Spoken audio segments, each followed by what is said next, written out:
Jake Morrison stood in the center of the great hall, his black suit looking plain among the colorful robes and strange bodies of the alien delegates. The ceiling stretched high above him, made of some crystal that caught the light from 3 different suns and threw rainbow patterns across the marble floor. He had been waiting here for 2 hours, watching the aliens talk among themselves in their clicking, buzzing languages. Amy Carter stood beside him, her military uniform crisp and clean. She held a tablet in her hands, but her eyes never left. The aliens. Jake could see the tension in her shoulders. This meeting would decide everything for humanity. The human delegation will now present their case, announced Chairman Vextar. The insect-like alien had 6 arms and eyes that looked like black glass. His voice came through the translation device as cold and mechanical. "You have 10 minutes." Jake stepped forward. He had practiced this speech 100 times, but now the words felt heavy in his mouth. "Honored members of the Galactic Council, humanity comes before you today, seeking membership in the Federation. We offer our friendship, our knowledge, and our strength to the cause of peace among the stars." A sound like glass breaking came from the Zephyrian section. Jake recognized it as laughter. The tall crystal beings stood 12 feet high, their bodies catching the light like living diamonds. Their leader, someone called Shard Speaker Clicks, rose to address the council. "Friendship?" Clicks said, his voice ringing like wind chimes. "These creatures have been fighting wars on their homeworld for thousands of years. They build weapons before they build schools. They poison their own air and water. What friendship can such savages offer?" Murmurs of agreement rippled through the hall. Jake kept his face calm, but Amy saw his hands clench into fists. The Delian representative spoke next. Her blue skin glistened with moisture, and gills on her neck fluttered as she breathed. "The humans have barely left their own star system. Their ships are crude, their technology primitive. They offer us nothing we do not already possess in greater measure. Their military is laughable," added the Torvan delegate, a bear-like creature with golden fur. "We have observed their conflicts. They fight with chemical explosives and metal projectiles. Such weapons would not scratch our shields." Jake tried to speak, but Chairman Vextar raised one of his 6 hands. "The council will now deliberate. Humans will wait outside." The next 3 hours were the longest of Jake's life. He and Amy sat in a small waiting room, listening to the muffled sounds of debate from the great hall. Sometimes the voices grew, loud and angry. Sometimes they fell to whispers. Jake drank coffee from a thermos Amy had brought, but it tasted like ash in his mouth. "Sir," Amy said quietly, "the reconnaissance reports from our deep space stations are still coming in. The outer rim territories are richer than we thought. The mineral deposits alone could support 100 colonies." Jake nodded but said nothing. He was thinking about the children back on Earth, the ones who dreamed of walking on alien worlds and learning from alien teachers. He thought about the scientists who had worked for decades to decode alien languages and understand their cultures. All of that hope was sitting in this room with him, waiting for a judgment. The door chimed and a small robot rolled in. "The council will see you now," it said in a flat voice. Back in the great hall, the aliens had arranged themselves in a semicircle. Their faces showed no emotion, but Jake could feel their contempt like a physical weight. Chairman Vextar stood. At the center, all 6 arms folded across his chest. "The Galactic Council has reached a decision," Vextar announced. "Humanity will be granted the status of protected species under the guidance of the Federation." Jake felt his heart sink. Protected species was what they called primitive civilizations that needed supervision. It was one step above being treated like pets. "The terms are simple," Vextar continued. "Humanity will surrender all military vessels to Federation control. All human colonies will accept Federation oversight. All human research and development will be supervised by Federation scientists. In return, humanity will be protected from the dangers of the galaxy." "And the tribute," added Shard Speaker Clicks with another glass-breaking laugh. 20% of all human resources will be contributed to the Federation treasury. This is the price of our protection." The hall fell silent. Jake stood perfectly, still, his face showing nothing. Amy watched him carefully, knowing that look. She had seen it before, during the war games at the academy, when an opponent thought they had won. "You have one standard day to accept these terms," Vexitar said. "Refuse and humanity will be declared a rogue species. Your ships will be destroyed, your colonies will be occupied, and your people will be relocated to reservation worlds." Jake looked around the hall at the alien faces. He saw arrogance and dismissal. He saw creatures who thought they were dealing with frightened children. They had no idea what humanity was capable of when pushed into a corner. "I need to consult with my government," Jake said, his voice calm and steady. "Of course," Vextar replied, "but do not take too long. The Council's patience has limits." As Jake and Amy left the hall, they passed groups of alien delegates talking excitedly among themselves. The humans heard fragments of conversation through their translators. Finally, a new source of raw materials. Their agricultural worlds will feed our colonies for generations. Such a young species. They should be grateful for our guidance. Amy waited until they were back in their shuttle before speaking. "Sir, what are your orders?" Jake stared out the window at the stars beyond Nexus Prime. Somewhere out there, beyond the rim of known space, human ships were mapping new worlds and finding resources that would make the Federation's wealth look like pocket change. The aliens thought they were in control, but they had just made the biggest mistake in galactic history. "Send a message to Admiral Parker," Jake said quietly. "Tell him to begin Phase 1 of the Exodus Protocol. We're going home, Amy. All of us." Captain Lisa Wells stood on the bridge of the cargo ship Liberty, watching the last transport leave New Arizona's main spaceport. The massive vessel disappeared into hyperspace with a flash of blue light, carrying another 1,000 colonists and their belongings back toward Earth space. Below them, the planet that had been humanity's most successful agricultural world was becoming empty. "That's the last civilian transport, Captain," reported her second officer, Lieutenant Dan Hayes. "All residents have been evacuated. The automated systems are shutting down on schedule." Lisa nodded and turned to her communications officer. "Send the final message to any incoming ships. Standard recording, no exceptions." The message was simple and had been playing across all human colonies for the past month. "This world is no longer inhabited by humans. Please update your navigation records. All facilities have been deactivated. Have a safe journey." It had been 3 months since Jake Morrison returned from the Galactic Council with news of their offer. 3 months since President Williams had called an emergency session of the Earth Parliament. 3 months since humanity had made the decision that would change everything. They were leaving. All of them. Lisa watched the orbital stations, power down one by one, their lights winking out like dying stars. New Arizona had fed 17 different species across 12 star systems. The grain from its vast fields had prevented famines on Delian worlds. The fruit from its orchards had been a delicacy in Zephyrian crystal cities.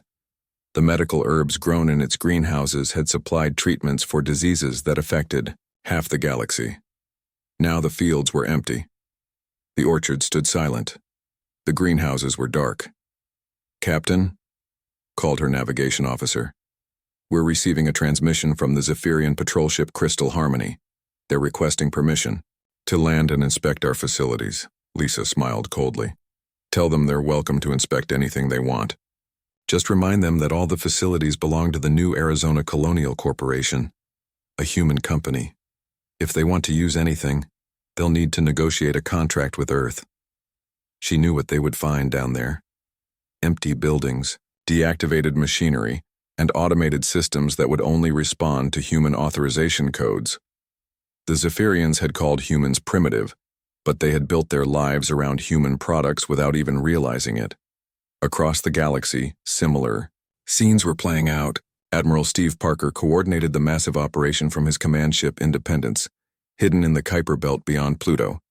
His holographic display showed the status of every human colony, every trading post, every research station.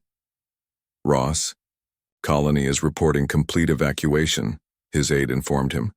"That's the last of the mining operations in Sector 7. Steve studied the tactical display. Ross Colony had been the sole supplier of rare tritium crystals to the Torvan Empire.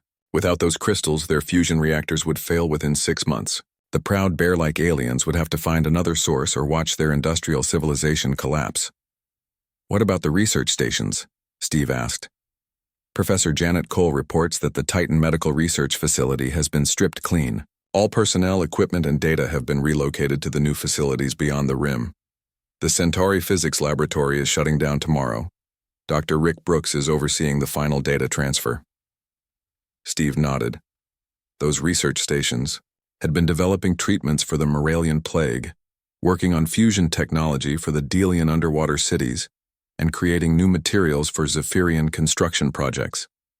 The aliens had dismissed human science as primitive, but they had been happy to benefit from its results. On the bridge of the transport ship New Dawn, Commander Beth Price watched her sensors as they approached the edge of known space. Behind, her 300 more ships carried the entire population of the Kepler 442 system.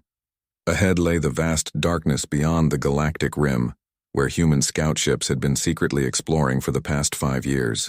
"Ma'am," her navigator called out, "we're approaching the transition point. Once we pass this marker, we'll be in uncharted space."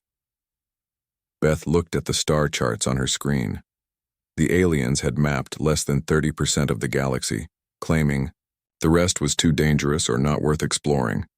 They had grown comfortable in their small corner of space, trading the same resources back and forth, fighting the same old wars over the same old territories. Humans had different ideas about what was worth exploring. "Take us through, Lieutenant," she ordered. "Set course for Rally Point Alpha." The New Dawn crossed into the unknown, followed by her convoy of refugee ships. They were not running away, Beth knew. They were going home to a place they had built for themselves, far from alien judgment and alien rules.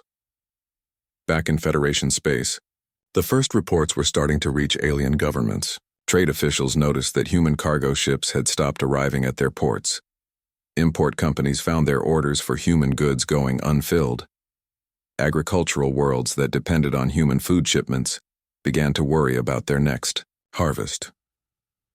On the water world of Delios Prime, Trade Minister Fluxara stared at the reports flooding his office.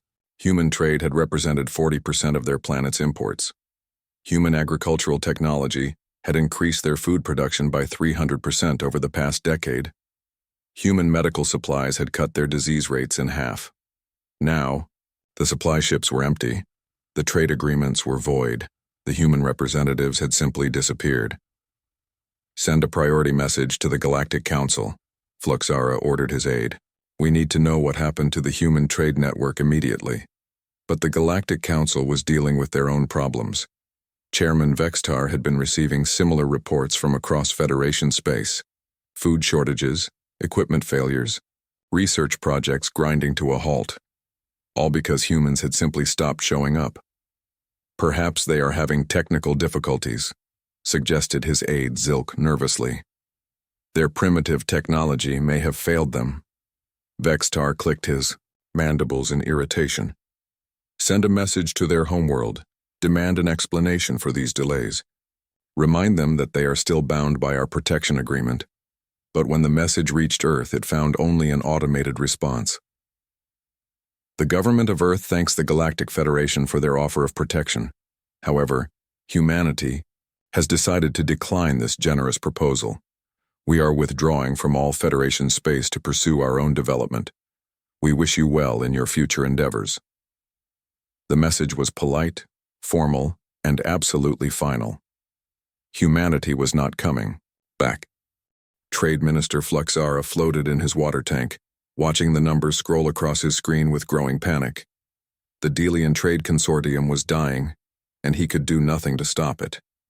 6 months had passed since the humans disappeared, and the damage was spreading like poison through their economy. "The food riots on Delio 7 have gotten worse," his aide reported, her gills fluttering with stress. 3 more agricultural worlds are reporting crop failures. Without the human fertilizers and growth enhancers, their yields have dropped by 60%. Fluxara closed his large black eyes. The humans had introduced new farming methods to dozens of Delian worlds. They had brought seeds for crops that grew faster and stronger than anything the Delians had ever seen. They had shared chemical formulas for fertilizers that turned desert planets into gardens. Now those gardens were withering. "What about the manufacturing contracts?" he asked. "Cancelled. All of them." His aide's voice was barely above a whisper. "The Torvan Empire can't pay for our deep-sea mining equipment. They don't have the rare metals anymore. The Zephyrian Collective has stopped ordering our water purification systems. They say they can't afford them without their human trade partners." Across the galaxy, similar conversations were happening in government buildings and corporate boardrooms. The Zephyrian crystal cities, those magnificent towers that caught sunlight and turned it into art, were growing dark. The humans had provided the energy cells that powered their lighting systems. They had designed the cooling systems that kept the crystal structures from cracking in the heat. Shard speaker Clicks stood in his private chamber, looking out at a city that was slowly losing its glow. Half the buildings were operating on emergency power. The others had been shut down completely to save energy. "My lord," his assistant approached carefully, "the Energy Council is requesting another emergency session. The backup power systems are failing faster than expected." Clicks's crystal body rang with a harsh note. "How long until complete system failure?" 4 months, my lord. Maybe less." The proud Zephyrian leader remembered his words to the Galactic Council 6 months ago. He had called humans primitive. He had laughed at their crude technology. Now that same crude technology was the only thing standing between his people and darkness. On the industrial world of Torvan Prime, Emperor Growlfang paced his throne room like a caged beast. His golden fur was matted with stress, and his massive claws had gouged deep scratches in the metal floor. Around him, his advisors cowered in silence. "Explain to me again," the Emperor growled, "how our mighty empire has run out of fuel." His Minister of Resources, a smaller bear-like creature named Sharptooth, trembled as he spoke. "My lord, the tritium crystals came from the human mining operation on Ross Colony. Without those crystals, our fusion reactors cannot operate at full capacity. We have perhaps 3 months of reserve power remaining. And our military?" Growlfang's voice was dangerously quiet. "Our fleet is grounded, my lord. The reactors in our battleships require the same crystals. Without them, we cannot power our weapons or shields." The mighty Torvan Empire, which had conquered 12 star systems and held them through superior firepower, was about to become helpless. Their enemies would soon learn of their weakness. Old grudges would resurface. Wars that had been prevented by Torvan's strength would begin again. In the halls of the Galactic Council, Chairman Vextar faced a crisis that grew worse each day. His 6 arms worked frantically at different control panels, trying to manage the flood of emergency messages from across Federation space. "Sir," his aide Zilk approached nervously, "we have reports of fighting between the Korthak Union and the Stellar Republic. Border conflicts in 7 systems. They're claiming territory that was previously managed by human diplomatic missions." Vextar's compound eyes glittered with anger. The humans had served as mediators in dozens of territorial disputes. Their diplomats had prevented wars through careful negotiation and trade agreements. They had established neutral zones and monitoring stations that kept old enemies from each other's throats. Now those monitoring stations were dark. The trade agreements were void. The careful balance of power that had kept the galaxy peaceful was crumbling. "What about the medical crisis on Moralian Prime?" Vexitar asked. Zilk's mandibles clicked nervously. "The plague is spreading, sir. Without the human research teams, they have no way to develop new treatments. The death toll is rising daily." The peaceful Moralians had been one of the Federation's success stories. Their world had been ravaged by disease until human doctors arrived. With new medicines and treatment methods, the humans had worked for free, asking only for the chance to study Moralian biology and share knowledge. Now the doctors were gone, and the plague was returning stronger than ever. "Send another message to Earth," Vextar ordered. "Offer them full membership in the Federation, equal status with all founding members, whatever they want." But the message that came back was the same as all the others. A polite, automated response thanking the Federation for their interest, but declining their offer. The humans were not interested in negotiation. On the distant world of Nexus Prime, Where the fateful meeting had taken place 6 months ago, the spaceport was nearly empty. Ships that had once carried trade goods between 100 worlds now sat silent in their berths. The great market that had bustled with activity from across the galaxy was closed. Station manager Blixtor, a small reptilian creature, walked through the empty corridors of what had once been the galaxy's busiest trade hub. Every third shop was boarded up. The restaurants that had served food from dozens of worlds were running out of ingredients. Even the translation services had shut down, as fewer and fewer species bothered to visit. "Sir," his assistant called, "out. We just received word from the Outer Rim territories. The human monitoring stations there have gone completely silent. No response to any communications." Blixtor nodded sadly.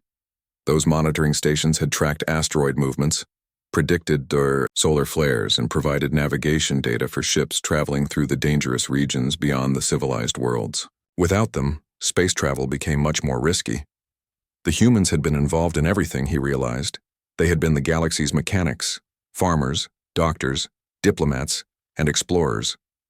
While the other species had grown comfortable in their established roles, humans had filled in all the gaps. Now those gaps were showing, and the galaxy was falling apart. In the depths of space, automated beacons still broadcast messages from the vanished humans. Ships that stumbled across abandoned human facilities found the same recording playing over and over. "This facility has been deactivated. All human personnel have been relocated. Please update your records accordingly." The message was professional and final. There was no anger in it, no threats or demands. The humans had simply left, taking their knowledge and their labor with them. The galaxy's rulers were beginning to understand that they had not been dealing with a primitive species seeking their approval.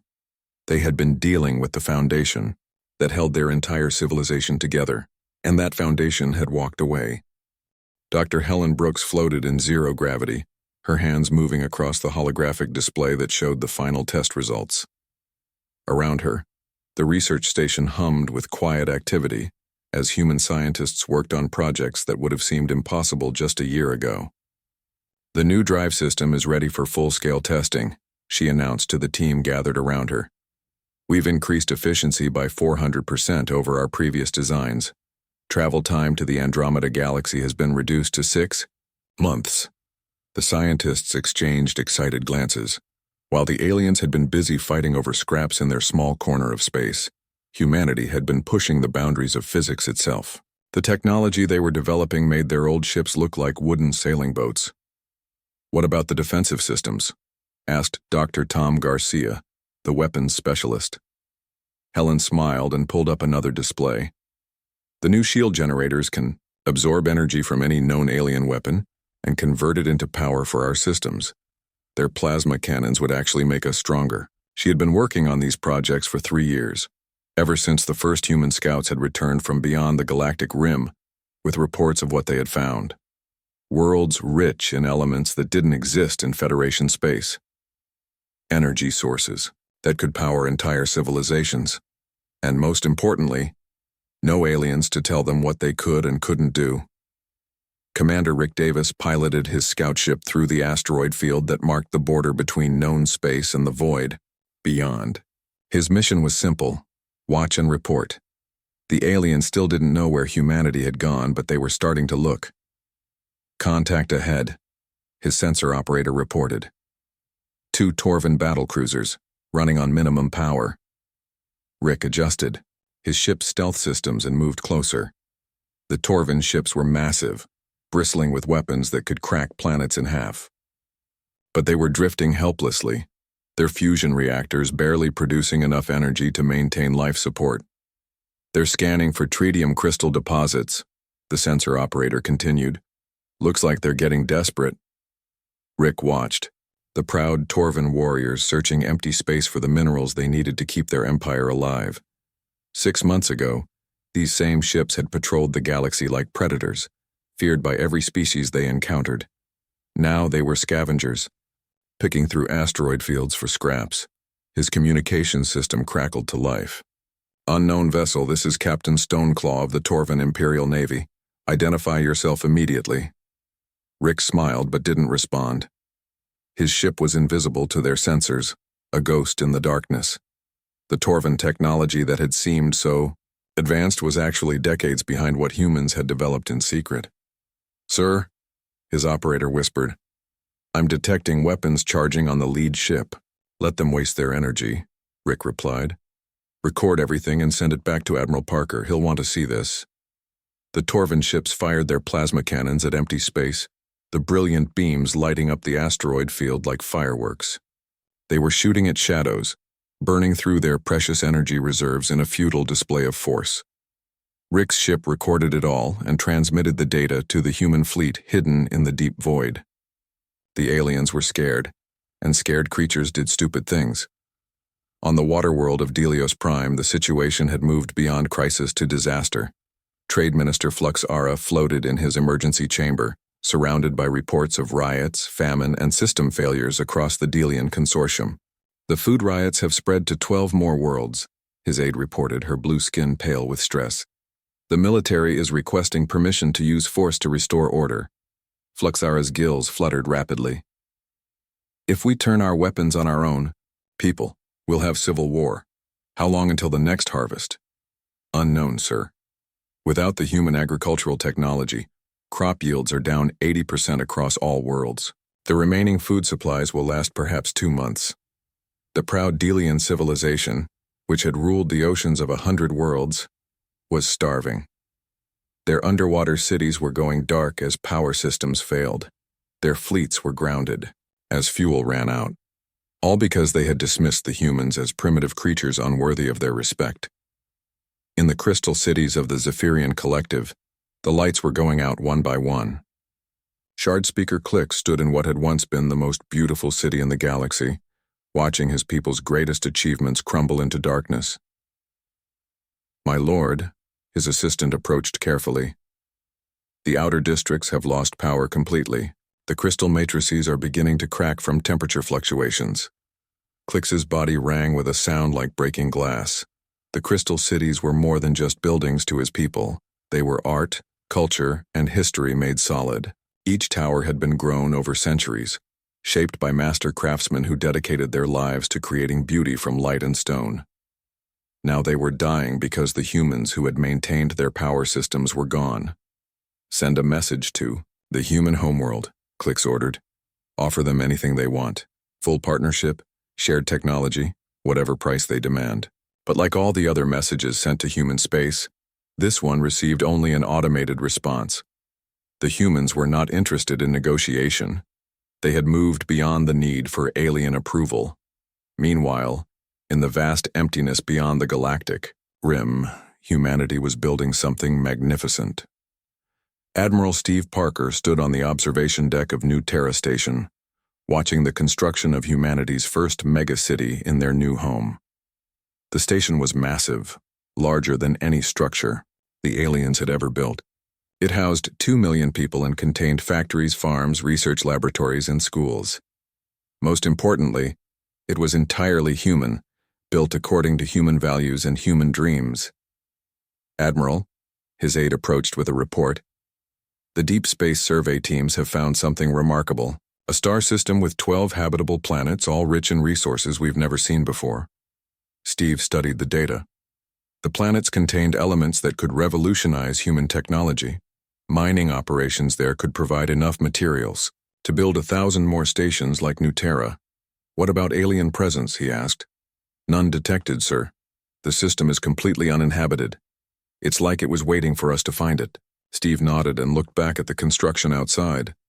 Humanity had been offered the chance to be junior partners in an alien empire. Instead, they had chosen to build their own empire, one that would dwarf anything the galaxy had ever seen. The aliens thought they were dealing with refugees who would eventually come crawling back. They had no idea that humanity was preparing to become something far greater than they had ever imagined. In the depths of space, human ships moved like shadows, exploring new worlds and building new colonies. They were not hiding from the aliens. They were simply growing beyond their reach, becoming something that the small minds of the Galactic Federation could never understand. The war had begun, but it was not a war of weapons and battles. It was a war of evolution, and humanity was winning. Chairman Vextar stood before the emergency session of the Galactic Council, his 6 arms trembling with desperation. The Great Hall was half empty now, as many species could no longer afford to send representatives to Nexus Prime. Those who remained looked haggard and defeated, their proud civilizations crumbling around them. Fellow council members, Vextar began, his mechanical voice cracking, we face the greatest crisis in galactic history. 2 years have passed since the humans departed, and our situation grows worse each day. Shard Speaker Clicks rose from his section, his crystal body dim and cracked from power failures. My people are dying, Vexitar. Half our cities are dark. Our children are being born in shadows because we cannot power our birthing chambers. What do you propose we do? Grid Minister. Fluxara's holographic image flickered as he spoke from his dying homeworld. The Delian Consortium no longer exists. 12 of our worlds have declared independence and are fighting each other for the remaining food supplies. We are witnessing the collapse of our entire civilization. Emperor Growlfang's roar echoed through the hall. The Torvan Empire has lost 6 star systems to rebellion. Our fleets cannot patrol our borders without fuel. Pirates raid our cargo ships with no fear of retaliation. Vextar watched his fellow rulers with growing panic. These were the species that had ruled the galaxy for thousands of years. They had commanded vast fleets, controlled trade routes, and shaped the fate of hundreds of worlds. Now they begged for solutions to problems they had created themselves. I have a proposal, Vextar announced. We offer the humans complete control of the Federation, full authority over all member species. Whatever they want, we give them. The hall erupted in angry voices. Species that had never bowed to anyone now faced the choice between submission and extinction. You ask us to surrender to primitives? Growlfang snarled. Those primitives built everything that kept us alive, Fluxara replied weakly. We were too proud to see it. The debate raged for hours, but the conclusion was inevitable.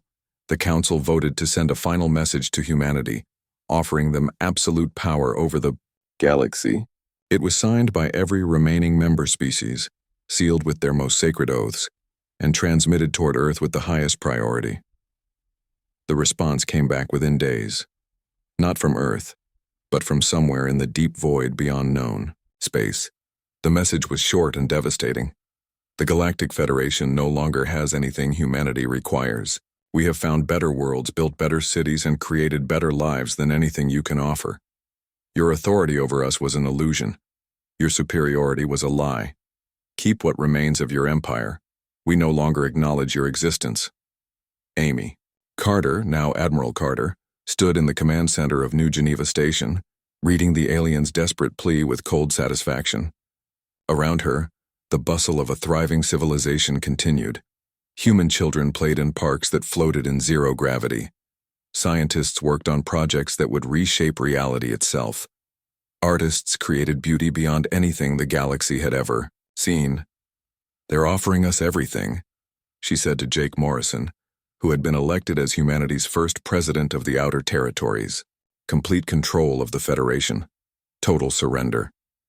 Jake looked out the massive windows at the fleet of ships under construction in the station's shipyards. Each vessel was larger and more advanced than anything the aliens had ever built. Humanity didn't need their surrender anymore. What do you think we should tell them? Amy asked. Nothing, Jake replied. We've already said everything that needs saying. 3 months later, the first reports reached dying alien worlds. Ships at the edge of known space had detected something moving in the void. Massive vessels that dwarfed the largest Federation battleships. Technology that made their most advanced systems look like stone tools. Commander Rick Davis led a squadron of the new Phantom-class ships on a patrol mission near the galactic border. His vessels were invisible to alien sensors, faster than anything the Federation had ever built, and armed with weapons that could destroy planets. Sir, his communications officer reported, we're receiving a distress call from a Zephyrian transport. They're under attack by pirates. Rick studied his tactical display. The transport was helpless, its shields failing under the assault of 3 raider ships. Once, this would have been handled by Federation patrol vessels. Now there was no one to answer the call. "Orders, sir?" his tactical officer asked. Rick watched the transport's shields collapse. He thought about the Zephyrians calling humans primitive. 2 years ago, he thought about their laughter when humanity had asked for friendship. "Continue on course," he ordered. "This is not our concern." The Phantom Squadron slipped away into the darkness, leaving the aliens to face the consequences of their choices. Behind them, the transport exploded in a brief flash of light. On the bridge of New Terra Station, Admiral Steve Parker received reports from across human space. The expansion was proceeding faster than anyone had imagined. Colonies were being established on worlds that made Earth look like a desert. Resources flowed in quantities that could supply civilizations for millennia. "Admiral," his aide reported, "long-range sensors are detecting the collapse of the Korthak Union. Civil war has broken out across their entire territory." Steve nodded without surprise. The Korthak had been held together by trade agreements and diplomatic treaties, most of them negotiated by human mediators. Without those agreements, old tribal hatreds had exploded into violence. "Any word from the Stellar Republic?" he asked. "They're requesting immediate military assistance. 3 of their core worlds are under siege by refugee fleets from collapsed civilizations." Steve turned back to his observation of the construction yards. Humanity was building not just ships and stations, but an entirely new kind of civilization, one based on exploration and growth rather than conquest and domination. "Send a message to all human commanders," he ordered. "Under no circumstances are they to intervene in alien conflicts. We are observers only." In the depths of space, automated, monitoring stations recorded the collapse of the Galactic Order. Species that had ruled for thousands of years were tearing each other apart. Trade routes that had carried wealth for generations were haunted by pirates and rebels. The careful balance of power that had kept the peace was gone. And in the darkness, beyond the rim, humanity watched it all with the cold satisfaction of a teacher, watching students learn a hard lesson. They had offered friendship and been rejected. They had sought partnership and been dismissed. They had asked for respect and been given contempt. Now the galaxy was learning what it meant to live without them. The lesson was proving more expensive than anyone had imagined. The great irony was that humanity could have solved all these problems with ease. Their new technology could have restored power to the crystal cities. Their agricultural advances could have ended the famines. Their diplomatic skills could have prevented the wars. But the aliens had made their choice 2 years ago. They had chosen to see humanity as subjects rather than equals. Now they would live with the consequences of that choice, while humanity built something magnificent beyond their reach. The galaxy's former rulers huddled in the ruins of their empires, sending desperate messages into the void. But the void no longer answered. Humanity had moved beyond their comprehension, beyond their influence, and beyond their need. The students had become the teachers, and the lesson was far from over. 5 years had passed since the day Jake Morrison walked out of the Galactic Council chambers. Now he stood on the observation deck of New Earth, humanity's crown jewel in the Andromeda approach, watching ships the size of small moons dock at the orbital stations. The view before him would have driven the old Federation leaders mad with envy. "Grandpa Jake," called a young voice behind him. "Mom says dinner is ready." Jake turned to see his daughter's son, a boy of 8 who had never seen the Milky Way galaxy. To him, this was normal. Cities that floated in space, ships that could cross between galaxies in months, worlds where humans had become something greater than they had ever been. "Coming, Tommy," Jake replied, ruffling the boy's hair. "Tell your mom I'll be there in a minute." As the boy ran off, Jake's personal communicator chimed. Admiral Amy Carter's face appeared in the hologram, older now but still sharp.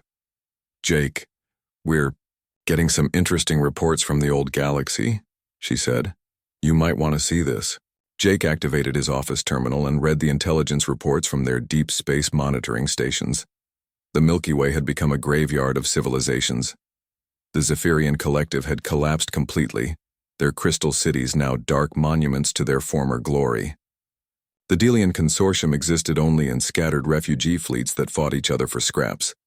The Torvan Empire had been reduced to a single world, surrounded by the ashes of their former territory. "Any signs of recovery?" Jake asked. "None," Amy replied. "If anything, it's getting worse. The survivors are too busy fighting each other to rebuild.